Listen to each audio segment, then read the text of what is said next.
Today was a particularly hard day for me. I do not like I had applied. I wanted to say I do not know why, but I know why, so let me just share it. I had applied for a job yesterday and they said they're gonna give me feedback by today. And so yesterday was just like I was like I did everything and like spared time. I spent like 2 hours because the interview process was like so long. I spent like 2 hours to do this, and I did this online thing, and I thought I did my best because I did try and do my best.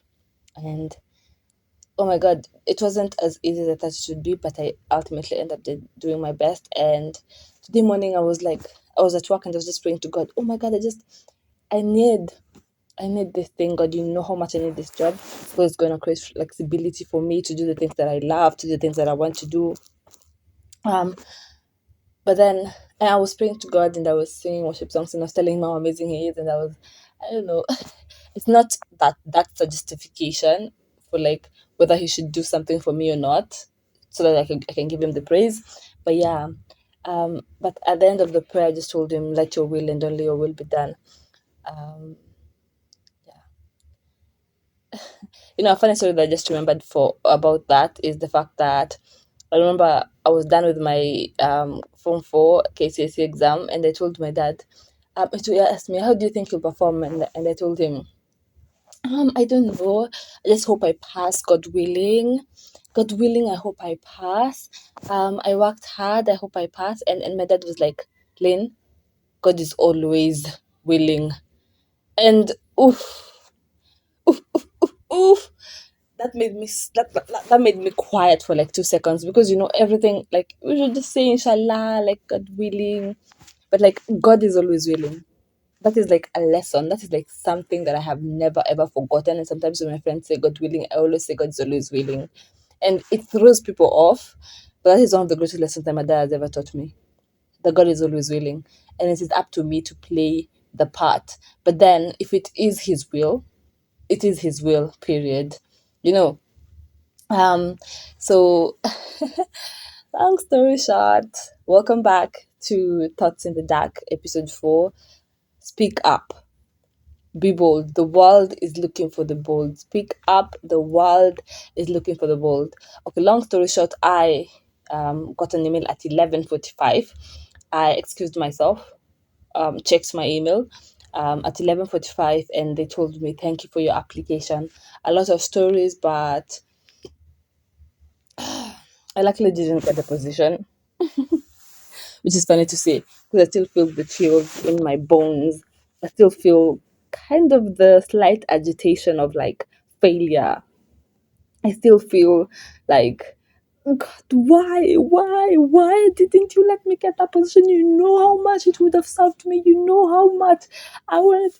But then I'm getting it's like drawing yourself back and saying, every setback is a comeback. It's preparing me for a greater comeback because, period. I have to believe in myself. I have to believe that God is working for me and not against me because that is true. He's working for me, not against me. And it's funny because I was thinking about boldness and I was thinking about doing something crazy, not completely crazy, but just something for myself, which is to start posting on Instagram and TikTok consistently. And I get this fear that, you know, people that know me, people that went to school with me, oh my God, it just gives me a lot of fear about what they're going to say. Also, people on the internet are not so nice. But also people on the internet are so nice. You know, there's just that slight disparity of like the good and the bad.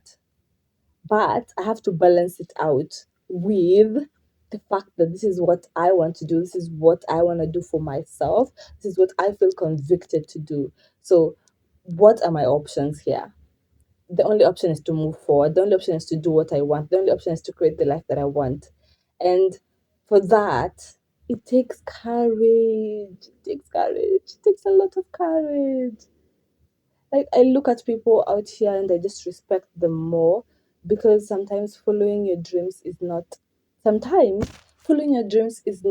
easy, especially when you're trying to go against the norm. especially right now, there's such a radicalization around the world. Like, people are just doing things differently, and I want to do things differently too. I don't want to live in the circle of the known. I think I want to exist in the circle of the unknown. I want to chase what I want to chase, and it requires a certain courage, a certain boldness in me, and it's so scary. Like I said, like I'm doing this speak up series for myself, for me to step out of my shell, for me to come out of my shell like a baby. I don't know.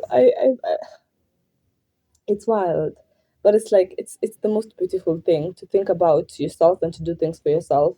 People say that most people say that it is proven that actually people think about more themselves than they think about other people, and it's so true. Like the amount of times that I find myself thinking about other people, I 10% in a day. Like even if I'm scrolling on videos, some videos are funny.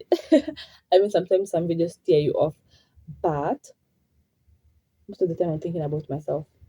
Like you think I'm going to choose a song on Spotify or on YouTube or anywhere?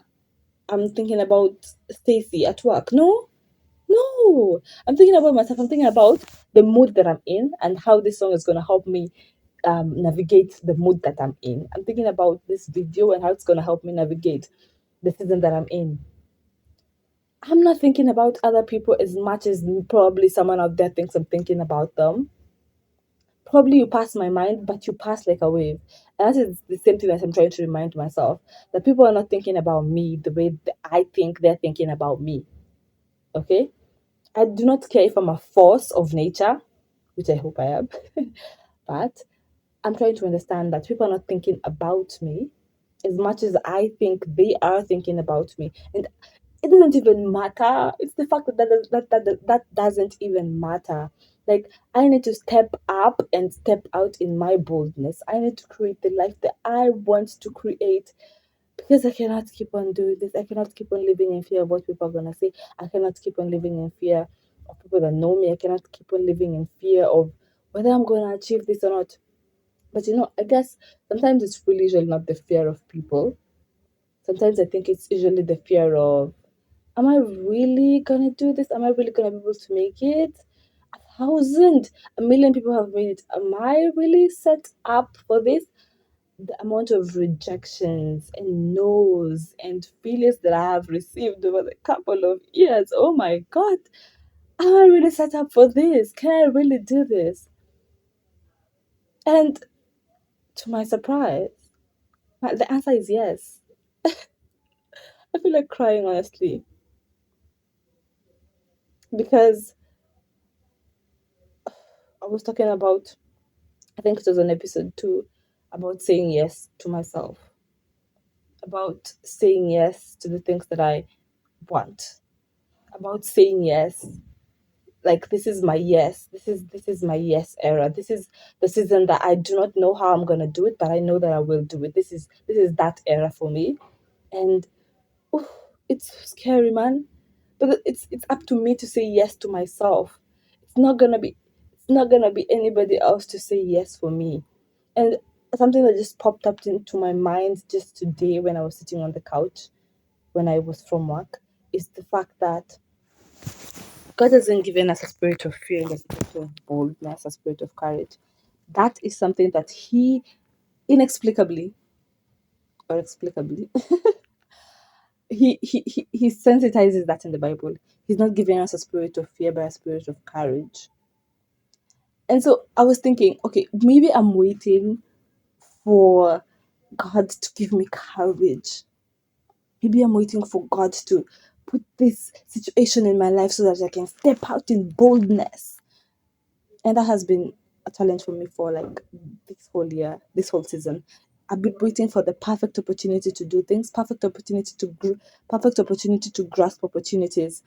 And oh my God, what a lie has that been. Like, I'm thinking about all the things that I could have done this year.